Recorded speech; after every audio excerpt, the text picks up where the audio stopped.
Hey, you like cars? We back. Okay, CarQuicks Podcast is here. Glad to see y'all. I'm glad you can hear me. But let's get this started correctly. We ain't got to do too much of the intro. We'll intro in a second. But first and foremost, CarQuicks Podcast, episode 116, season 4, if you didn't know. Sometimes I talk about the season in the beginning of the year, and then you'll hear me trail off and never mention it again. But that's because, you kind of know what to expect when it comes to this podcast, what we do here. But how y'all doing out there? I hope your loved ones, the children, the family, everything is going well. The prayers are being answered. Things are being blessed. Your new year has started off great. We're already into February. I've been busy. You've been busy. But we're here to discuss the thing that we love, and that is the automotive industry. And there's a bunch of things to talk about. A few things. I won't get to every little thing, but I've been busy myself, so we'll kind of lean into that more so on this episode. But we're going to drive right into some topics, some things that I do want to discuss. And let's just start off with Ferrari, okay? Hence the hat. Actually, I put the hat on in anticipation of like the F1 season starting and just motorsports in general. It's not just F1, rally racing I watch endurance racing, GT, and all those things, time attack, all those things. I love it all, okay? Just having to put the hat on right now because I was reading something about Lewis Hamilton and Ferrari, and so, this is what led me to put the hat on. However, there is Ferrari news to talk about. Now, before I talk about this news, I want to get the correct pronunciation of what I'm about to discuss, and that is the new Ferrari electric vehicle. However, I want to know how you pronounce a name. So I'm about to play a video because I know they're going to say the name of what this car is and how you say it correctly. So I'm just trying to Harry, somebody just talk. Able to make the launch yesterday of the Ferrari Luce in San Francisco. Luce. That's all I wanted to know. That's all I need to know. Because I was saying Lucy, and I was like, it's not Lucy. I know that E is not how you pronounce it. The Ferrari Luce. Okay. They didn't show off this car. Now, we understand that Ferrari is going to make an EV, much to the dismay of many people, right? A lot of people get themselves caught up in the ideologies of these car companies when I look at things for what they are. I can compartmentalize a lot of this stuff because that's just my own natural reaction to a lot of things, right? What are we doing here and what is the reasoning for this, right? So Ferrari's making an EV because they're going to make an EV, right? They figured out the other stuff. And I think that's where maybe some people miss a little bit of the reasoning why some of these car companies do EVs, because it's something new. It hasn't been perfected. We're still in the infancy of it. And they figured out everything else. They've done the V8s. They did the V6. They've done the V12. And I'm not saying they shouldn't continue to do them, because if I'm to buy Ferrari, I'm going to first and foremost go get probably a V12, 550 Maranello, gated manual, okay? Classic. Then I'll probably make my way over to a V8 Speciale, 458, or actually keep it classic, 360 Modena, okay? So I'm a proponent of the ICE-powered Ferraris, but I also understand that a lot of these companies, when it comes to doing something new and exciting, probably like the challenge of the idea of doing something that's an EV vehicle. So the Luce is coming out. I don't know what it looks like. We've seen spy shots of it. I'll kind of show you up here, right here in this picture. Again, video content is here on this podcast. If you listen to the audio experience, thank you. But there's also a video element in case you want to join in on that fun. But most importantly, we don't know what it looks like, but we can all kind of guess from this camouflage one that we're talking about a low-sitting, wagony looking SUV type of sport activity vehicle. Think per sangue, a little bit lower, maybe a little bit sleeker on the nose, lower drag coefficient, stuff like that. But the interior got revealed. Now, Ferrari is slow walking this, right? Because one, they understand that when this comes in, most people are going to be like, why did you put a V12 in it? Why did you put a V8 in it? Which is hilarious considering the fact that you can go buy a 12-cylinder. You can go buy a V6 turbo 296. You can go buy you can't go get an F80, but if you're up in those reaches of Ferrari, then you can get one. So Ferrari has hit every single thing, honestly. Like, if you look at their lineup, they have something for you. You want a V8, there's a V8 there. You want a V6, there's a V6 there. You want a V12, there's a V12 there. If you want all the latest technology that they put into their like Le Mans cars and their motorsports division, the F80's there. If you want big Grand Tour V12, high RPMs, it's there. So to be upset about the EV to me is kind of funny because they didn't leave the lineup or leave what we have known Ferrari to be, which is visceral experiences, high output engines. It's all still there. The EV version is going to be some 1,000 horsepower EV. We know it's going to be quiet. We know it's not going to give you any sounds. If it does have a sound, unfortunately, it's going to be some fake sound pumped into the speaker system. We already know how the game is played. However, I do want to give them their props, and I like this, okay? Not everybody's on board with this new interior because they showed off the interior first. And the main thing about the interior is that it was from a famous designer, Johnny Ive, who is, if you don't know who Johnny Ive is, I mean, honestly, you've either just not been paying attention or you just don't understand that what's ever in your pocket, most likely being an iPhone or an iPod or anything of that nature, has probably come from the influence of this gentleman when he was over at Apple, and he did a whole lot when it comes to the design of things.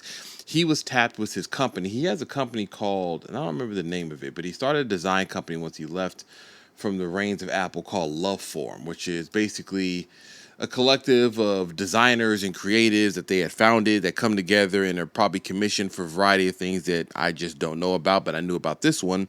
And that was Ferrari contacted them because they wanted him to basically design the interior of the Luce.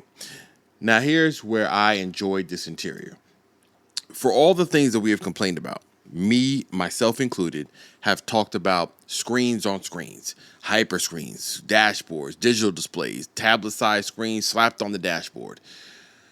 He designed something that doesn't really feel like anything that Ferrari has ever done.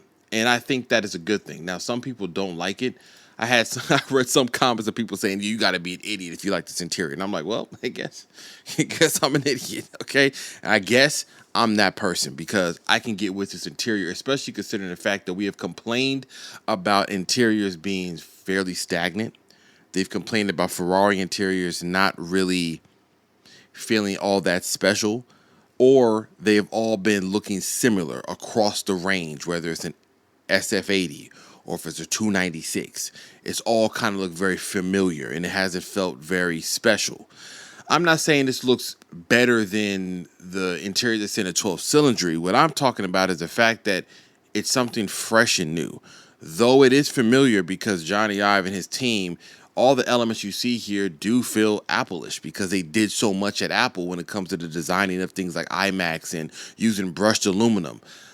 I still appreciate the fact that they came in and said, hey, we want more buttons back, which is also a funny kind of situation because an all-electric vehicle is quiet.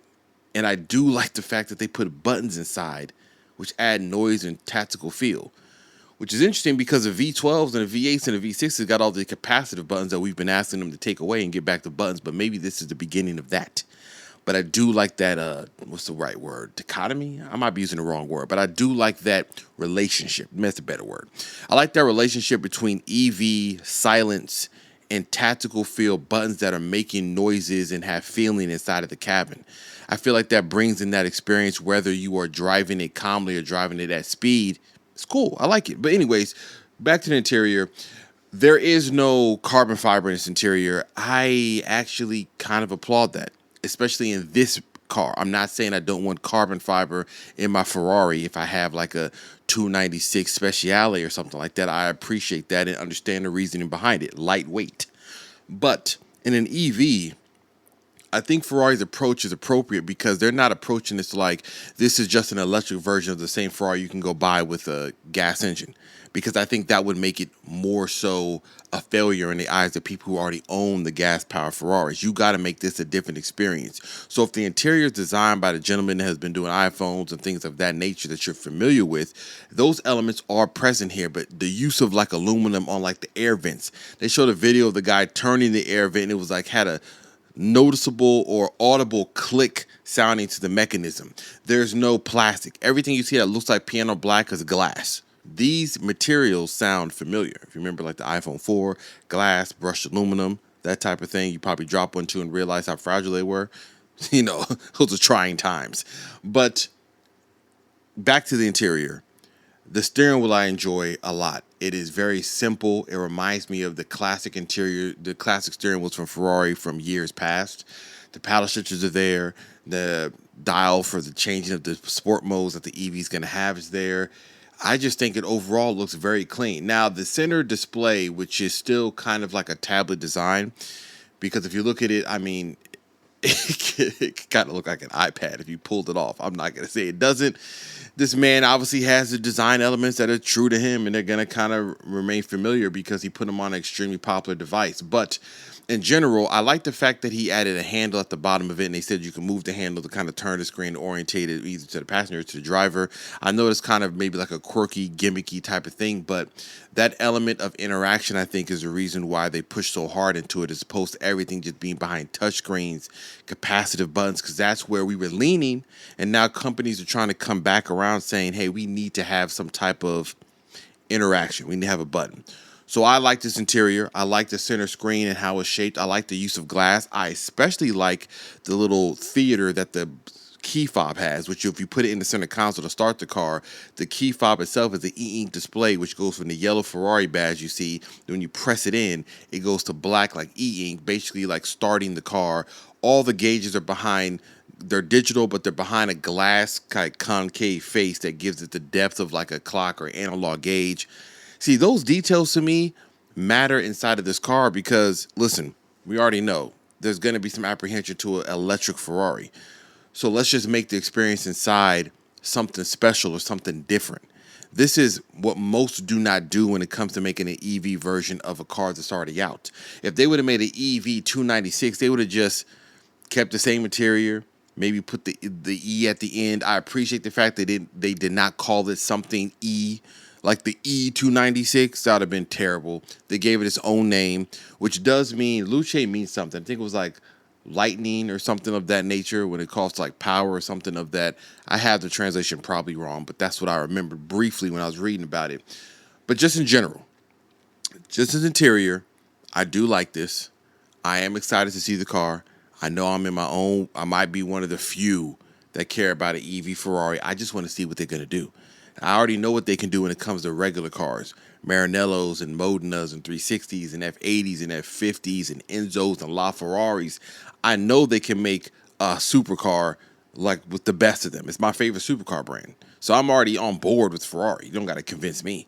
However, an EV to me brings in an interesting element because it hasn't been done. They've never done it. I'm going to see what they can do. So the Luce is coming. The full car is going to be revealed somewhere in May, they said. And I'm sure I'll do a whole podcast episode on that because that'll be a very big deal. I can't wait till they reveal all the power numbers, what it's doing, how it drives. I'm sure somebody like CarWow or one of those other car companies in the UK or somebody is going to, car magazines, not companies, are going to review the car. So I'm looking up forward to that. Probably Chris Harris. Hopefully he gets to ride in one of those.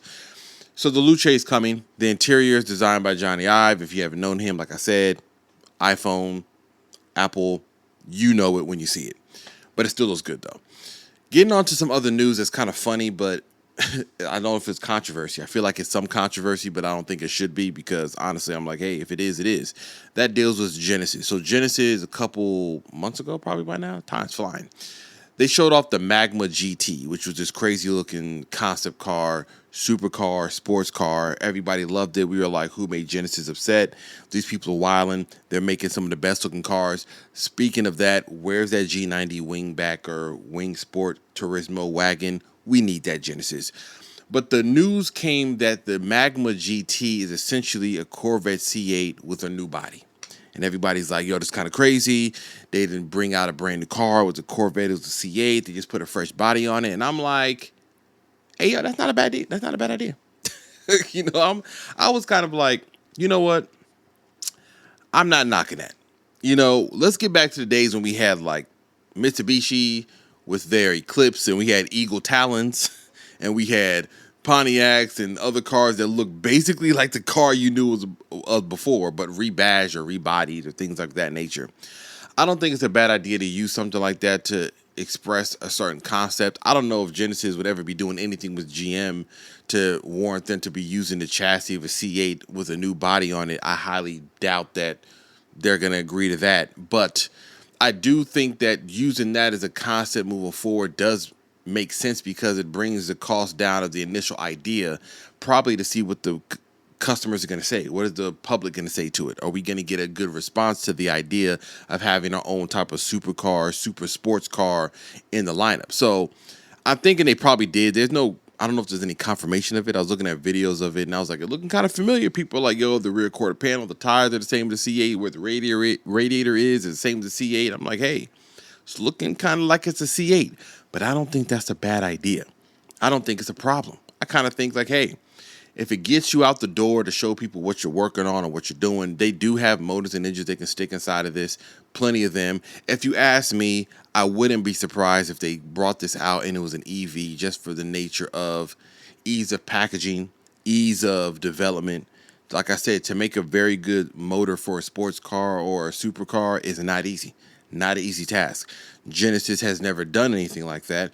They would essentially still have to borrow the motor from somebody or pull it from one of their other cars. But even if they have like a V6 twin turbo and a GV70, that is not the same as putting it inside of a low-sitting supercar-ish style car that they need to have the driving dynamics to warrant the price tag and the look. It's not that easy.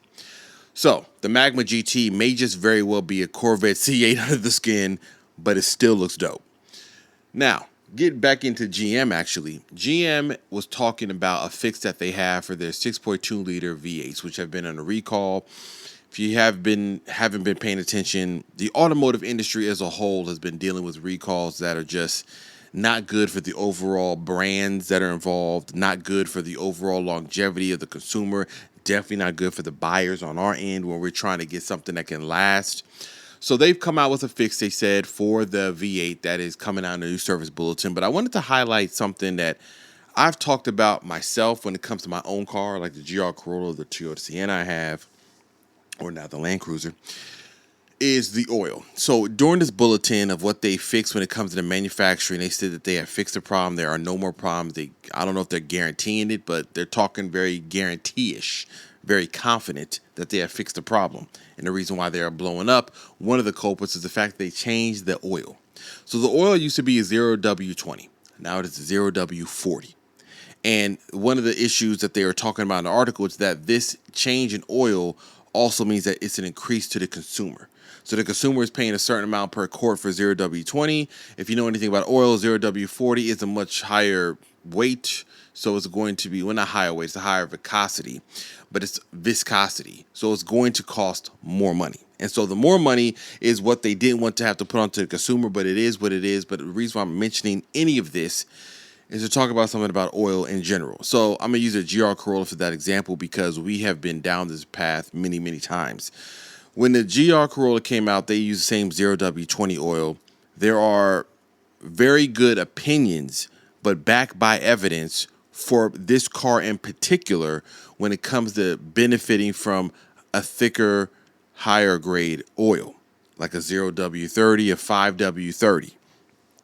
Not to say that these engines are not designed to take 0W20, because the argument for many people is going to be that the engineers know what they're doing.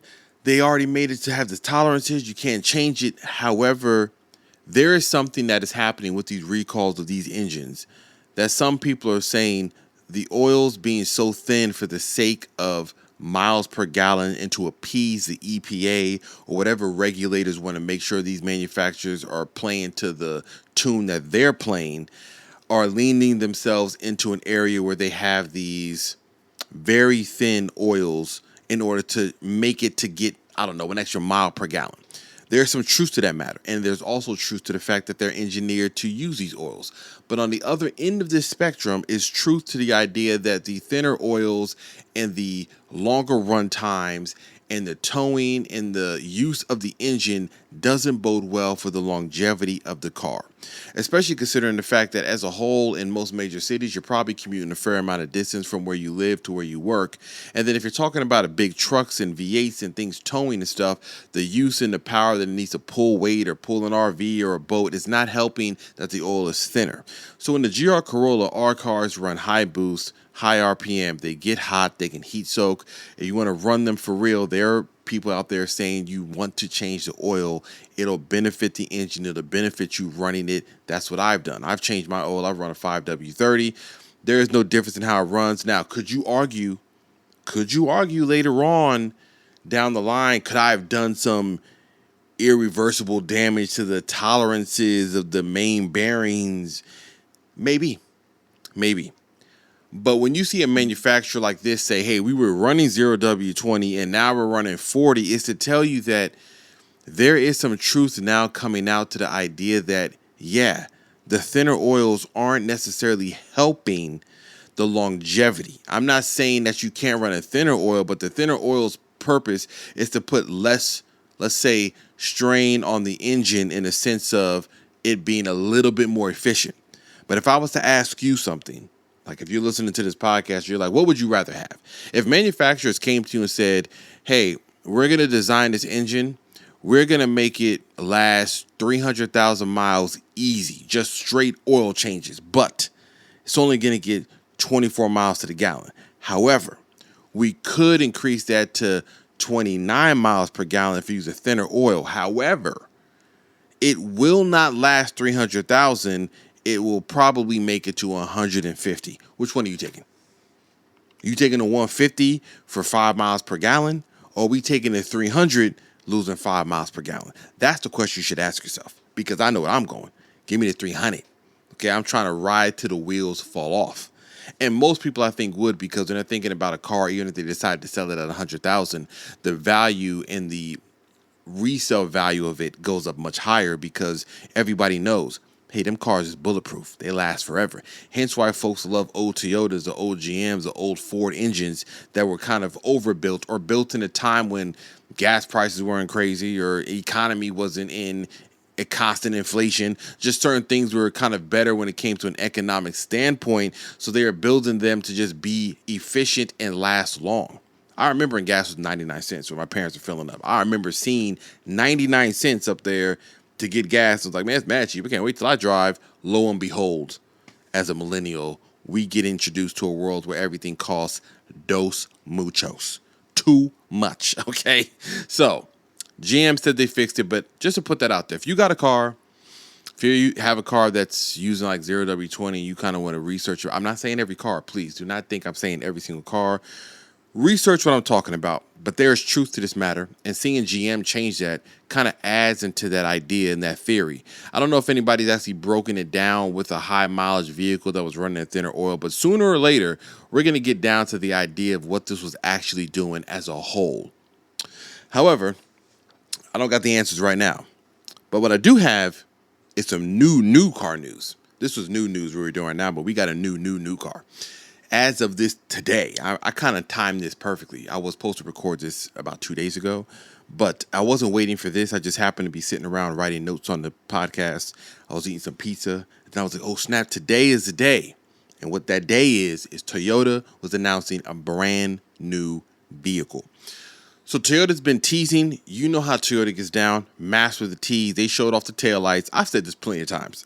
I wish I can one day get a montage of the things I've repeated over time and just kind of put them up in a little reel or something. Just kind of have a good time. Little tongue-in-cheek jokes. But they're master of the tease. They showed off the taillights. Showed off the dashboard. Now, I will say this. Toyota, or anybody at Toyota listening, I did guess what this car was. See, they showed off the interior. And they were like, coming soon. February 10th, February 9th, get ready. What do you think it is? And I said, it's either a 3-row all-electric Highlander, or an said in parentheses, or hybrid, or some other 3-row SUV. They actually responded to me with the eyes and a set of glasses. I was like, oh, snap. I'm on to something. Lo and behold, they announced this vehicle right here. This is the all-electric 2027 Toyota Highlander. All electric. So I was correct. I also added into a story and said, because of my guessing, I should be invited to review the vehicle. I'm not high enough up in the ranks. The people that I do follow, like Pushing Pistons or Mobile Mama, Redline Reviews, they were all out there wherever this was announced, doing their reels and shorts. Like Omar Drives, I follow him too. I'm not there yet, but I will be. Soon enough, I will be. You just wait. You just wait. Now, the 2027 Highlander is completely brand new, ground up. It's all electric, moving forward. That is a big deal. Toyota has slow walked. I said slow walked and moved my fingers fast. That's funny. Toyota slow walked this electric thing because they believe in their hybrids. And their hybrids have been tried and true. Now, granted, we do have something going on when it comes to the Tundras and the Land Cruiser and the V6 twin-turbo iForce Max motor. That to the side. The engines that are inside a Prius and the Sienna and the Camry, the four-cylinder hybrids, rock solid, okay? Renowned for their reliability and longevity, right? So Toyota has leaned into the hybrids because they said switching everything to all-electric isn't a smart move. You got to kind of get into there piece by piece, which they were correct in thinking that, because when all the other manufacturers are jumping off the cliff saying, hey, it's all EV, get rid of it, they had to come back to the drawing table and say, hey, we made a grave mistake. Please come back and buy our cars. So the Highlander, let's talk about it. There is no ICE option of this particular Highlander. If you want an ICE option or a hybrid one, you need to go to the Grand Highlander, which was redesigned was it a year ago or two? It might have been a year ago or 2 years ago. The Grand Highlander got its redesign, but that is there still. That's not going anywhere. The Highlander, my bad, I'm knocking the microphone over. The Highlander is the base one, and them redesigning it probably makes a lot of sense because the Grand Highlander, I wouldn't be surprised if it was eating into the sales of the regular Highlander because, one, it's much bigger.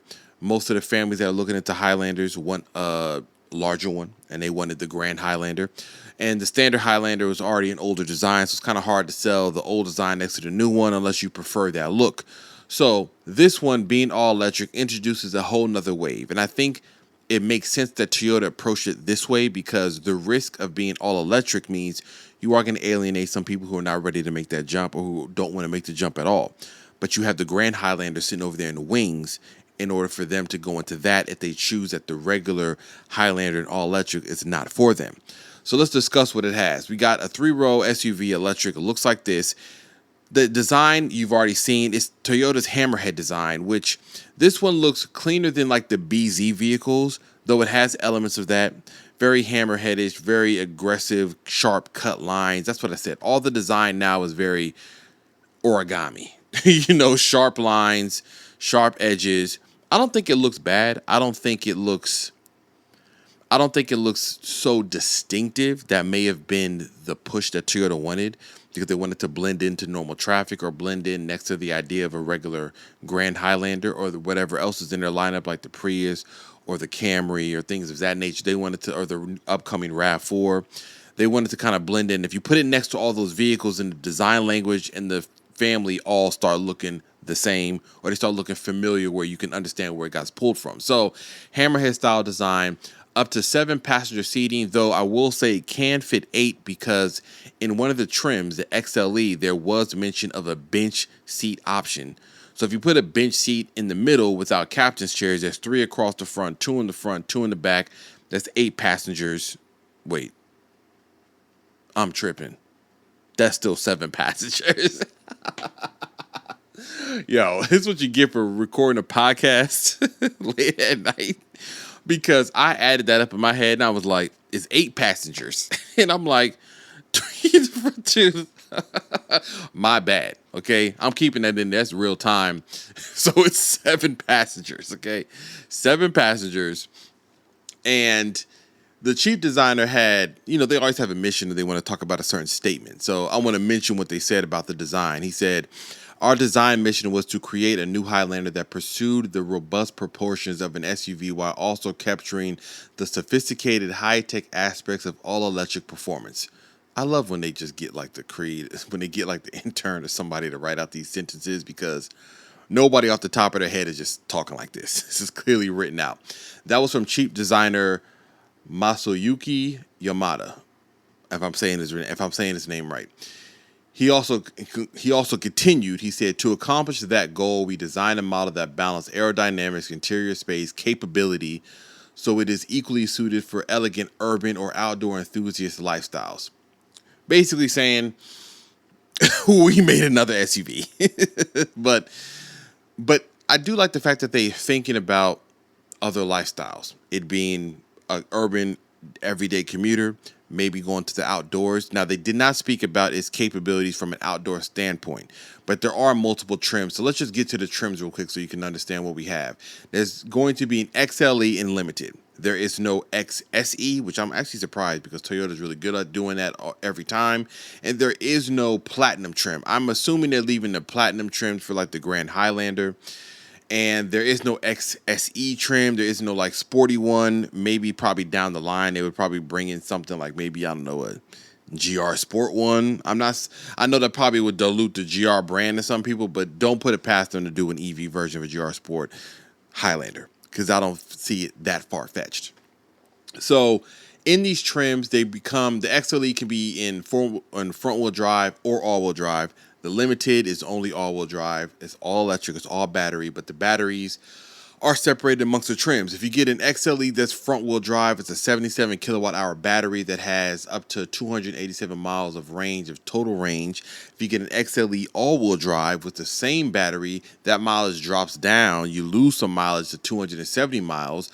If you go to the XLE all-wheel drive and bump up the battery to a 95.8 kilowatt-hour battery, you gain 320 miles. And if you get the Limited all-wheel drive, the range stays the same. Obviously, the Limited being that with the better interior trim and all that, and we'll talk about that shortly. The overall power output together on the lower battery is 221 horsepower with 198 pound-feet of torque. It's kind of low, actually. I figure it'll be a little bit higher. The XLE all-wheel drive and Limited all-wheel drive has 338 horsepower and 323 pound-feet of torque. The overall length of the vehicle is 198.8 inches, like almost as long as the Grand Highlander, but the storage space is going to be kind of similar to a regular Highlander because of the batteries and having to store them and things of that nature. Now, getting into the trims and what you get inside of them, let's talk about this interior real quick. I will say that the interior is familiar. Now, if you've seen the new RAV4, if you've seen the BZ, then you have seen this interior. It is clean. I do appreciate the fact that they did not really copy much of the BZ style dashboard because I'm not the biggest fan of that. Though the big giant 14-inch infotainment screen is kind of slapped on there, but that is the Toyota cars are going to have that. It isn't so bad. I do wish maybe it could have been kind of pushed in if they designed the dashboard to kind of mold into it a little bit better. That would have been cool to me to see that on this setup, considering that I kind of feel like it's a little upscale when it comes to the Highlander. The way it's designed or being electric, I figured they'd have a little bit of room to do something like that. But nonetheless, it's a clean interior. It is familiar. It does remind me a bit of the RAV4, but a little bit more sophisticated. It has nice LED lighting in there at night. It also has dual wireless chargers up there in the front. That is nice to see. The driving little stalk looks very much like the PDK transmission out of a Porsche. If you look in this picture right here. Steering wheel looks traditional Toyota steering wheel, which I do appreciate that they didn't just, because it's an EV, go too far into the weeds where they start having oval-shaped steering wheels or yoke-style steering wheels and just kind of pulling away from the traditional aspect of driving this vehicle. There are buttons where they need to be. It probably does have plenty of capacitive and touchscreen inside of that center infotainment screen. Plenty of storage from the videos I saw. It has like 18 cup holders. The center console can open up both directions. You can move the seats forward to get plenty of space into the third row. The third row can fit 2 adults from the videos I saw. You can lay them flat to get even more storage space. It's standard Highlander and Toyota interior capability and usability. It's what you can come to expect. And I think that should also be highlighted from what Toyota's doing, is that they didn't create some EV vehicle and then take away from what they know their Highlander customers are known to buy and do. The risk comes from the fact that it's going to be all electric and some people are just not going to be down with that. But like I said, they have the Grand Highlander sitting right over there. So if you just really don't like the idea of it, they're like, hey, well, the Grand Highlander is right over there. And this is doing the slow walk into having more EVs in their lineup. You introduce one, you still have the option for ICE or hybrid power right over there, and then you kind of walk into this as the years go on. So the interior to me is clean. It does look nice. It has soft text material, which isn't like leather. It's not vegan leather. It's their kind of synthetic material they use that feels almost like leather, but not much. Our Toyota Sienna has it. Or if you get into any Toyota, honestly, recently, I think maybe a few still might have leather in them. I don't know. It might be more so like the Tundras and the trucks. But as far as their regular SUVs and cars, they usually have this soft text material inside of there. But the interior overall does look good. It does look clean, looks purposeful, looks usable, it looks fundamental. Okay, this is Toyota we're talking about. They're not going to get too crazy because they know people are going to live with this for a number of years. I do appreciate the fact that they put some charging ports in the back of the seats. Thank you. It's all USB-C. I don't think there's any USB-A, but like I've said in other videos when I did reviews, it's not necessary anymore. It's 2026. It's Type-C. Get with it. Now, getting into the exterior, back into the exterior, they did show off a few colors. They showed off the blue color. They definitely showed off white. I mean, Toyota's palette for colors when it comes to their cars remains fairly conservative. I do like the rear taillights that wrap all the way around, and it matches how the hammerhead design looks in the front with the LED lights that wrap around the front of it as well. It does look good there. The front does still have like a grill a little bit, obviously for fans or airflow into the battery. So it isn't kind of like that flat face that they do on EV cars, which kind of doesn't have enough character. It does resemble a bit of kind of, I would say the RAV4, honestly. If you added a little bit of a grill inputs inside of that front end that you see here, it would look very similar to a RAV4 in that case. So now let's get back to the trims real quick. XLE grade will give you full width LED DRL lights, acoustic glass, 19-inch wheels with an aero cap, semi-flush electronic door handles. Obviously, they kind of pop out just a little bit. You get a 14-inch touchscreen. That was what I was talking about with that whole front dashboard. Has Apple CarPlay, Android Auto, a 6-speaker audio system. That ain't enough. 12-inch digital cluster for the driver, 64-color customizable ambient lighting. That was the lighting strips I told you that was all around the vehicle. Very cool. Heated front seats, heated steering wheel. Second row seats was a one-touch fold. In the videos I saw, there's a button on the back of the second row captain seats that you press, and it moves the whole entire row forward or the seat forward so that you can get into the third row. Paddle shifters for regenerative braking. Now, I do want to talk about this. I have used something like this that was inside of a Hyundai Ioniq 5. So the paddle shifters for regenerative braking is a cool concept because if you use them in conjunction with how you're driving, when you press on it to basically, let's say, downshift, it puts all that power back to kind of like a regenerative braking. And then obviously you press the paddle on the other side of the steering wheel to, like, let's say, accelerate. It obviously pushes in more battery power that you can use. That's how the system worked on a Hyundai. I'm assuming Toyota would kind of have something similar. So don't think of the paddle shifters on this as like sport DCT or dual clutch transmission type of thing. It is really to manipulate how you're controlling the battery and where you're driving and what you're doing. So back to the trims. Paddle shifters for the regenerative braking, NACS charging ports for DC fast charging. So let's talk about the charging. So in the most ideal conditions, let's say you're at a Tesla charging port, everything is perfect, the conditions are good, the weather is perfect, it's clear outside, the birds are chirping, the wind is blowing, a nice easy 70-degree weather. You can charge this from 10 to 80% in around 30 minutes. And that is the most ideal situations. There is level 1 and level 2 charging on here as well. So you have the dual voltage ability to charge it on either of those setups that you have. But in the most ideal conditions, 30 minutes and up to 80%. Now, when we get to the point where the infrastructure for charging is this consistent around everywhere where you don't have to have ideal conditions in order to do this, this is going to become a lot more viable of an option for a lot of families and people when they have something that can charge basically in the time it takes to go get gas. Continuing on, you get bench seating in the XLE all-wheel drive version only, which would then push you up to 7 passengers, okay? And then you also get a panoramic roof, which is available in all the grades. And if you look at this video here that I'm showing, this roof, and it has a cover on it as well, which is very good because I've been in a few cars like a Lucid Air where the giant glass roof, there is no cover, or let's say in the Denali EV, and I mean, you're in there baking. If you're inside of Texas, even with a tinted glass, that sun is still cutting through. So thank you, Toyota, for putting the cover on there. But that panoramic roof goes all the way to the back. So it's very nice kind of luxury touch inside of this Highlander. Two-tone paint is available on the Limited. 22-inch wheels are available on the Limited. Actually, hold on, I'm jumping ahead. Toyota Safety Sense 4.0 is inside of the new infotainment system. There is a drive recorder, which is essentially using all the cameras they have around the vehicle to record anything going around it, dash cam, rear, sides. Similar to what Tesla used to do on their system, is now trickling down to the everyday vehicle, basically. Now, if you move up to the Limited trim, you basically add all those features I talked about inside of the XLE, and you add things like side view mirrors with memory, which can reverse and tilt function when you go into reverse, a head-up display for you to see. You get ventilated front seats now. You get heated second row seats. You get rear sunshades. You get advanced park, which I don't know what the advanced park is, but I'm assuming it deals with you either letting the car park itself or giving you a lot of advanced features for seeing the curbs and sides and 360 cameras around you. You get traffic jam assist, which is probably a paid for service, but to help you understand what traffic is ahead of you. It's probably similar to the system we had in our Sienna. It might have been more advanced now, but I remember seeing something like that when we had that free trial for like 2 years, because I certainly wasn't paying no subscription to tell me that there's traffic ahead. Okay. Now, there's a panoramic view monitor. That is obviously to see everything around you. There's the lane change assist. There's front and cross traffic alert. This requires a Drive Connect. Yep, see, like I said, it requires a Drive Connect subscription, all those type of things. It is what it is now. Bench seating still available. Panoramic roof. JBL audio system gets increased to 11 speakers with a subwoofer and amplifier. Two-tone paint is available and 22-inch wheels.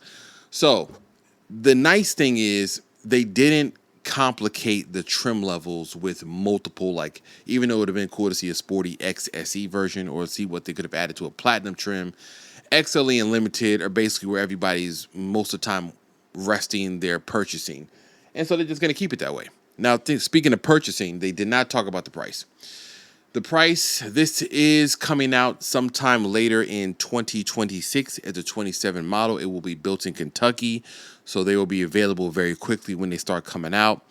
I would imagine this is going to be somewhere in the mid 40s to 50s. Honestly, I would say 45,000 to 55,000, somewhere in there. I don't think it's going to be lower. If it is, that's very cool, but I don't think so. Not from what I'm seeing here. Not the fact that you're starting off as XLE. There is no XE version. There is no regular standard base one with cloth seats. All these are starting off fairly well equipped. So I would imagine that we're talking mid 40s and getting to at least the low 50s, if not the mid 50s, when you get to the Limited one and you add all the bigger batteries and things like that. And they could cost more. If it's in the 60s, I fear that's a hard sell for something that's all electric that you have to convince people to do when they come to Toyota for a lot of cars that their usage is being conventional. So I think that might be a little bit of a hard sell. I do wonder where this sits the BZ platform, which is all electric as well. Because if the Highlander being all electric is right there, I honestly don't see the reason why I would personally, if it was me, buy a BZ version. Or not a version, but buy a BZ model that's all electric. When the Highlander, to me, looks better, has better functionality for everyday use and better technology. But I could be wrong. The BZ may have something I'm not aware of when it comes to maybe a higher level of driver assistance or automation. But as it stands right now, from what I'm reading, the Highlander being all electric is a very good option in the midst of all electric SUVs. So if you think about this competition, I'm sure Toyota considered this too, Model Ys, Polestars, Trailblazer or Blazer EV, Rivians, I mean, all of those vehicles exist. If they're pricing it to compete with the likes of, let's say, GM and Polestar, things of that nature. Polestar might actually be in the higher reaches like Rivian, so that may not be their competition. But in this realm, mid-size, all-electric EV, electric vehicle from a main company like Toyota, there isn't as much competition as it is when you get to the higher end of things. And you have like Gravities and Tesla Ys, and you have Luces, and things of that nature. It gets a little bit more competitive. But when you come down to the commodity level of brands like Chevrolet and Ford and Toyota and Hyundai, an all-electric EV inside of this realm and these SUVs, the competition is a little bit tighter, a little limited on it, and Toyota has enough brand cachet to get people to say, all right, I'm going to try one out. I'm going to get theirs because I know a Highlander. I already had one. I'm familiar with it. Let's give it a shot. So That's the biggest news of this week is that Toyota announced this brand new Highlander that is coming out. I want to drive it. I hope that I get invited to drive it or at least get a review vehicle of when this comes out so that I can actually drive it myself. I'm not against any of this. Like I said, I've driven like Hyundai Ioniq 9s and stuff, and I said these drives very good. So this type of competition is warranted in this space. It makes sense for here. So I'm excited to see what they bring with that and to drive it. Now, speaking about other things going on, we're going to jump to the car shows. So I haven't put up the video that I did for the Houston Auto Show, even though my last podcast I talked about me going to it in a few days, and I did, and I enjoyed myself. However, I do want to review it. And I've been critical of the Houston Auto Show, and not from a standpoint of a person who doesn't enjoy my time there and being able to get media access and review the cars and look at what's there. My critique still stands on the fact that it's so much missing from car shows in general. And I'm going to add to that too because I was at another auto show too. But the Houston Auto Show I care about because this city is so big. Well, let me just give you some perspective here if you don't live in Houston and you're listening to this video. And I say Houston, but I don't really live in Houston proper, okay? When you see those memes like when somebody says, you're not from Atlanta, that ain't Atlanta, and people say, that ain't Houston, I'm in the greater Houston area, okay? I just say Houston because it's easier for me to say that than the city I live in. But we drive. We drive out here, okay? We are buying cars because if you don't have a car here, I really don't know what you're doing. I mean, this city is so big that you can be in a long distance relationship because you're dating somebody that lives in Conroe and you live in Pearland. Okay, like it gets crazy out here for how far you can drive.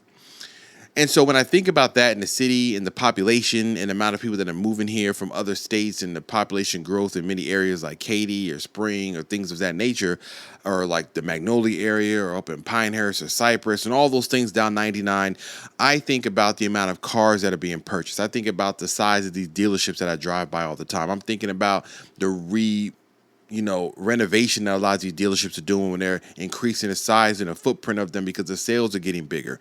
And when I think about that, I think of a car show shouldn't be in the showcase for the city for people to be able to experience these cars without the hassle of salespeople. So this year, it was smaller. Now, last year, it was getting bigger than the year prior that was smaller. And then last year we added more manufacturers and it was a bigger amount. And I was like, we're going in the right direction. And then this year we regressed to a smaller footprint and the boats took up even more space. Now, I did talk to some people at the boat section because I just wanted to get some perspective on what type of sales they do. And it shocked me. I ain't gonna lie. I did not think they were moving boats like that. I went inside of a boat that was $600,000 that was next to the Honda booth. Okay, next to the Trail Sports. Well, no, it was a Honda. No, it was Subaru. Next to the Subaru booth, next to the new Outback, was a $600,000 yacht. Now, I don't understand how we can have that level of wealth. Okay, because a boat is a luxury item. Like, it's not even a necessity. I feel like you buying a Mercedes or an Escalade is a little bit more applicable than somebody saying, I'm going to go buy a boat. Be like, okay, you're in another bracket, man. Like, the boat, you got to live near a lake or have the marina dues and the fees and all that stuff. So my thing is, if we live in a city where there are people saying we're getting multiple boat sales inside of this convention, inside of this building, then how could we not have every single manufacturer there? Because if they're selling boats for hundreds of thousands of dollars, you're telling me we can't sell or have a business plan or idea of selling all the manufacturers that are available. Like, we didn't have Mercedes wasn't there, Audi wasn't there, BMW wasn't there, Porsche wasn't there. I'm not even asking for like the luxury car company, but let's just throw them out there too. McLaren, Lamborghini, Ferrari, all that. They weren't there as well. Hyundai only had a few of their cars there. Most of it was, supplied by a dealership. Kia had a fairly decent booth. Subaru had a decent one as well. So did Honda, so did Toyota. But Toyota, I'm gonna get to all this in a minute because I also went to another show. So the footprint of the vehicles in a car companies like Mazda was only really held together by Jeff Haas, which is the dealership.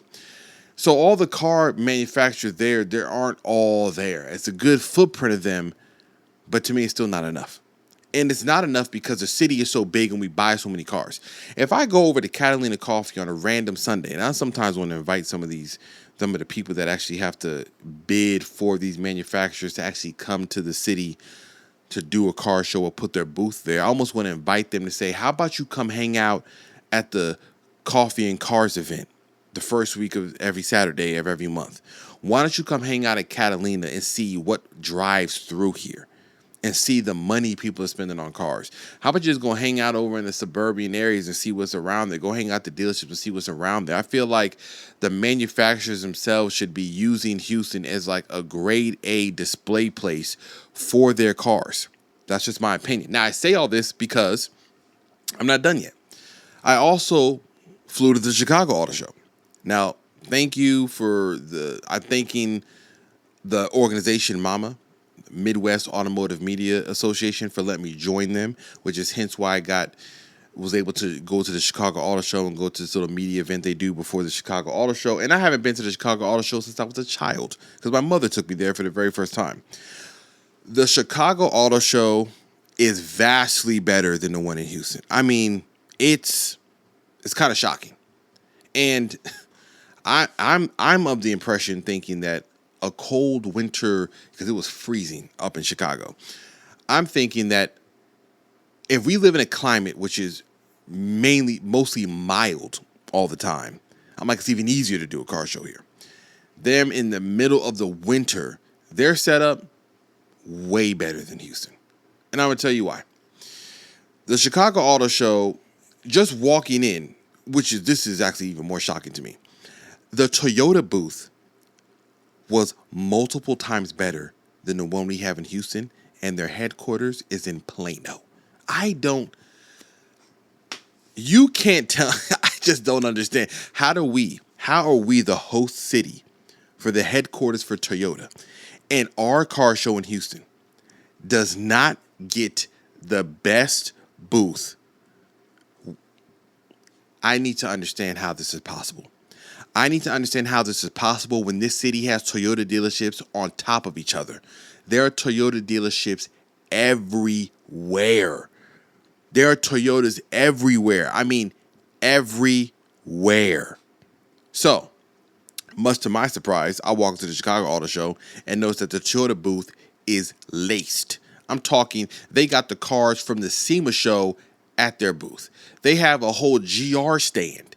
Big GR logo in the back, the Corolla, the Supra, the GR86, all in a cool display. They're selling GR merch in the back. I'm like, y'all got a merch booth? They got every iteration of the RAV4, the GR Sport one. They got one that looks like a Nightshade edition. They got the Woodland one. They got every Tacoma, every Tundra, every 4Runner. All of them. Then they got the Corolla Cross. They got the Corolla Cross I saw at the SEMA show, the Nasu concept, sitting over there. They got the whole lineup. And I'm trying to sit there, I'm like, how do we not get this? I don't know. How is it that Chicago, I'm not saying that they don't deserve to have equally as a good show. I'm just saying, can we spread out our dates so that everybody can get the good show? So I'm moving along with the rest of the show. Stellantis, they had a better setup. The Fiat booth had like multiple Fiat 500Es and an OG Fiat 500. Their setup was better. Their whole setup with the trucks was better. Even when it comes to the Charger. The Houston Auto Show did not have a single Dodge Charger. Have you seen the amount of Mopars that are in Houston? Have you seen? It's mind-boggling. Honestly, I feel like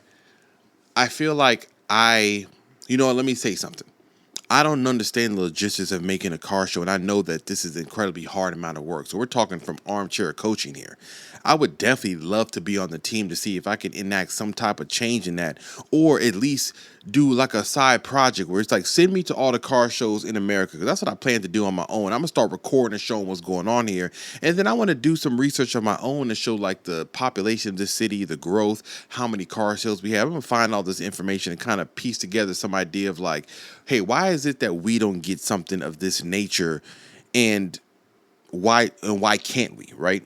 But anyways, continuing on, Chicago Auto Show, Stellantis Group had all the chargers there. Nice setup. I got to meet people I've seen before and talk to them. I'm excited to review some of the cars that are coming in, especially the Charger. And then they had BMW there. They had an M5 and a nice little booth setup. They had Hyundai. Corvette had their CX concept there that looked like this, as well as all the other C8s. They even had an overland section that had multiple overland vehicles that reminded me of the setup they had over at the SEMA show, which plenty of vehicles, there's tents on the top and roofs. And then I'm sitting there again like, yo, are we not the truck and SUV state? But all we do is lift trucks and put shovels on the back. Okay. I mean, I'm assuming I'm not in the overland world just yet. Just I got that Land Cruiser outside, so I'm about to join soon enough and find out what's really going on around here. But we got plenty of national parks. Big Bend is 8 hours west of me, okay? One of the best national parks in the country. And we ain't got no overland section. And trust me, there are plenty of overland builds and off-road lift shops all around this city. So they had an overland section, and then I got to the Subaru booth. Let me tell you something. The Subaru booth looked like I walked into the forest. Legitimately. Okay, I'm going to show a video of what it looked like here. And then I had to learn about this grade of booth because I was talking to somebody I met the night before who's a person that does a lot of content over at in the Midwest area. And he said, hey, these booths have a grade. Like, this is a grade A Subaru booth. And I'm like, we must have got D or F. I don't know what grade we had at Houston, but that looked like they just grabbed whatever cars at the local dealership and parked them in funky angles and said, hey, get to it. This one had a full national park build, LED lights coming off the stage. They had every Outback. They had an Outback that looked like it just ran through the mud sitting on the stage. It had a section that looked like you were camping. They had speakers that were chirping little bird sounds and animal sounds, and just the whole section was completely thought out as an outdoors national park theme. They had the Uncharted EV there. They had the Trail Seeker there. They had all the Outbacks. They had the Subaru TS WRX one there. They had the Gymkhana Baja that Travis Pastrana had just ran through on video, sitting there in the booth as well. I'm like, what? They get all of this? Then all of the other sections, they had like a supercar section. They had a Lamborghini Temerario. They had a whole Tesla section as well too, which is equally as hilarious because guess what's in Texas? The Gigafactory and SpaceX. I was like, how? How is it that we don't have none of this? Whole Tesla section. They had a Cadillac Celestiq there, the $300,000 EV tucked away in the corner. They had Lucid there with the Lucid Gravity. I'm like, man, none of this. They had the new Polestar 4, I believe it is. The one that does not have a rear view mirror. It's just a smooth hatchback with a camera in the back. So I say all that to say that show was very enjoyable. It truly felt like the ethos of what I want our car show to be like. It was only cars. It was plenty of space, plenty of things to see. I didn't see every single little thing. They even had regular people's or like enthusiast cars there from the import scene, modified Type S's and Type R's and Silvias and Skylines. And they still had booths for people that were vending and selling things there too. So it's not like they didn't have that element. But even at our Houston show, that side of the selling of booths and things that they were selling was reduced a lot too. And so going to the Chicago Auto Show just gave me a perspective of what these shows could look like and what they can be. I just hope that me being vocal or more vocal, or people being more vocal about the Houston Auto Show, can help increase it and put it on the radar to be included in the setup. Because I'm telling you, if the Chicago Auto Show and how that was set up is placed here in Houston, I can guarantee it will increase the amount of people that will come through. Because I think every year they come and it feels like it's a little bit of a disappointment or it goes down. It's incredibly hard to convince people to then come back again the next year and give you $20 to enter into the show. If they're like, man, I was here last year and you didn't have this company or this wasn't here. And including also when it comes to the test drives, because over at the Chicago Auto Show, they had to do theirs indoors. And I'm like, we have fair weather. That means we can do a lot of ours outdoors. And they had a whole lineup of all the EVs from Lucid, the Gravity, the Polestar, all those you can drive as well as other cars. And they had a special Ford booth. Their Ford booth had the Mustang SC Dark Horse that just came out. We didn't have none of that. They had Broncos from RTR. They had a whole Bronco course set up. We didn't have none of that.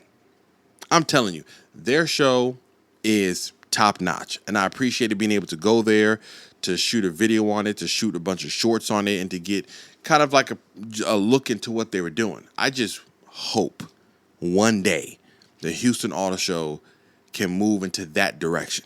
I really hope that they can. But I have fun at both, and I appreciate the Houston one. I'm going to go to it every single year, and if I have something to critique about, I'm going to critique about it. I'm going to speak my mind on it because I care. Now, speaking about some channel updates to wrap this up, while I was at the Chicago Auto Show and the Houston Auto Show, if you've been following my channels, you've noticed that I've been putting up a lot of shorts and reels on like these kind of quick, semi-informative because I prefer long form, but I'll say informative reviews of the cars. And the format is working, unfortunately. I say unfortunately because I truly love long form car reviews and spending time with the car and spending like a 20-30 minute video explaining all these little details. But I'm getting better at doing these quick, let's say 1 minute to 3 minute, like here's all the information. I'm shooting it a certain way, but it also helps me understand how I'm going to shoot in formats where I don't have that much time to spend, because the benefit I have from doing that at the Houston Auto Show and the Chicago Auto Show is that I've kind of getting my feet further wet and practicing and balancing my efforts when it comes to getting into these shows and having a limited amount of time and being able to come up with that time in a very short amount of time. Outside of the auto shows and practicing those shorts, we do have another event coming up. I am, like I've said before, I'm part of the board of the Texas Auto Writers Association. I'm the treasurer. Okay, if you didn't know, I'm on the board. Okay, I'm making my way. And we have our auto roundup coming up at the first week of March. We're going to be over in Bernie, Texas. I'm going to be shooting videos and content and driving a whole list of vehicles. So I'm excited and can't wait for that to happen. Then later on, because I'm now a part of the Midwest Automotive Group, they have their spring rally at a racetrack sometime in the spring, or let's say April or May. I'm going to be at that one as well. I have a Toyota Supra coming. Is it tomorrow? No, it's Thursday. I have the Toyota Supra Final Edition showing up. I can't wait. Okay. I'm going to be driving that for a week. I'm going to reviewing it. I'm going to use it. I got a story idea. I'm comparing it to the GR Corolla. Between those two, I don't know how I'm going to get it over into the same location at the same time, but I'm going to figure something out. But I'm going to review that. That's coming up as well. The GR Corolla. Yes, let's get to GR Corolla Updates, our favorite section of the podcast. I do have some spacers. I haven't put those on. I'm always open about the fact that my ideas about this car, when I want to do aesthetically, consistently change, like all the time. Okay. I'm not set on anything, right? Even though when I was at the SEMA show, that Sabine kit was so absolutely gorgeous. And then I went on a road trip. And I know you're like, what does it have to do with you liking the kit? While I was on the road trip, I realized that there is an element of my car that I love, and that is the ability to get up and go. I've been in this world where you put a very expensive pieces of body, aero, and kit on a car. S2000 had a Voltex front bumper and front lip. Couldn't go nowhere. I was like, yo, it's $2,000, it's $2,500 on the front. No. So while I would love to take the plunge, and I don't know yet, of like, say, a $1,600 carbon front lip that looks so good, I like getting in my car and going. Not like I don't worry about certain things. Like I'm not trying to just bomb through potholes. But there's a totally different world that you got to live if you're sitting with like very expensive carbon pieces low to the ground. It just changes the way you interact and how you drive your car. I like being on the back roads early morning, driving hard through the country roads. It's like sometimes some things you add turn it into like a cruiser or a show car in a sense. And even though I love that element, like I would love to do both together. I just don't know what that is yet, right? And I also love seeing kind of purpose-built OEM plus style cars that have a certain element and look of like that's a driving car. And then there's the element of like adding the show and the driving. It's a balance. I'm going to get there. I don't know what it may ultimately be in the end, but just bear with me as we go through this journey together. But I do have spacers I'm going to put on. I'll probably shoot a video of me doing that. I also have a part from Racer X coming because they continue to make parts for this vehicle that I love. And I'm fortunate enough that they like the stuff I do and enjoy it enough to send me these products to try out and put on the car and to test. So we have that coming as well. I am working out a proposal to a company that makes a piece for the valve float situation on our cars. Now, I haven't have a plan yet to do this because I do want to do the retainer clips or even the valve springs on the car, and I want to do it on a video to show you that you can do it from home. And I've talked about this before, but the pieces are slowly coming together. These pieces also include me having to clean out this garage so I can fit the car in there the right way and have enough space to move around it. So there's a lot of elements involved with me doing this. It ain't gonna be a one-shot deal. I gotta work my way through this. So that's coming as well. And I'm just working. On an old, just because we're talking right now, just randomly on a regular career type of side of things. I am soon to take on a new role with a former boss, mentor, and I'm always thankful and blessed for the job that I have. My normal day-to-day job outside of this car stuff, I do not dislike. I actually really enjoy it. And being able to move how I'm able to move inside of this tech world and the salaries I'm able to take on, like I'm incredibly blessed and thankful for that idea, for that ability, and the ability for somebody I used to work with to call me and say, I want you to join my team. I want you back over here. This is what I'm offering. And I'm like, oh, snap. Well, we out. So I have that happening on my own regular personal life side of things. On the car side of things, the shorts and the style of video I'm doing for those moments I'm in, those really kind of like tense, short time moments, I love now because I'm perfecting the idea of it. I now have this auto roundup coming up, and last year I was rushing and trying to do long form videos, and now I know exactly what to do for these short form preview videos. It's going to be a good time. So I'm loving the increase in followers on my channel, on my podcast, on my videos. I even love the people that are hating on stuff. I love the fact that I get stuff wrong and I still post a video because it's perfecting the craft, and I will get better and better at it and keep going. So if you haven't told a friend or a colleague and you're listening to this podcast all the way through and you haven't said, hey, join and follow this guy, CarQuicks. He talks about cars. He has a funny personality, and maybe you don't like me at all. You just want to listen to this to confirm that you're never coming back. So thank you for being here as a last listener. I'm here to welcome in the new listeners. But until then, as I always say, do as you wish and do as you may. I'm going to see you guys next week. The schedule's getting tighter. And also, if you notice, I'm finishing up a new podcast kind of layout and backdrop. I want to say something.